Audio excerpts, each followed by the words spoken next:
ലോകാവസാനത്തിൻ്റെ അടയാളങ്ങളെല്ലാം വെച്ചിട്ട് ഇങ്ങനെ നോക്കുമ്പോൾ ഏകദേശമായി. അള്ളാഹു നമ്മളെ കാത്ത് സംരക്ഷിക്കട്ടെ. എന്ന് പറഞ്ഞാൽ നാളെ ഉണ്ടാവുമോ അടുത്ത വർഷം ഉണ്ടാവുമോ ഒന്നും ഞാൻ പറയുന്നില്ല, ദൃഷ്ടാന്തമാണ് ഈ പറഞ്ഞത്.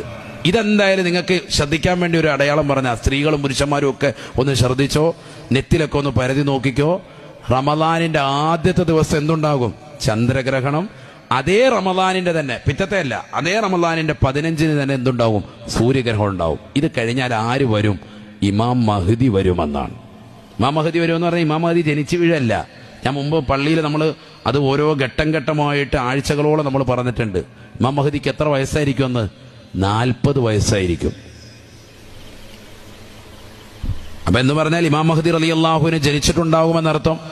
നേരത്തെ ജനിച്ചിട്ടുണ്ട്. 40 വയസ്സായി അദ്ദേഹം ഇമാം മഹ്ദിയാണെന്ന് കാബയുടെ പരിസരത്ത് വെച്ച് പ്രഖ്യാപിക്കുന്ന സമയമാണ് ഇത്. ശരിക്കും ശ്രദ്ധിക്കണം. അള്ളാഹു നമ്മളെ കാത്ത് സംരക്ഷിക്കട്ടെ. ഞാൻ ഈ അടുത്തൊരു സഹോദരൻ എന്നെ ഒരു പേപ്പർ കാണിച്ചു. അതിൽപ്പെട്ടതാണ് 2029 27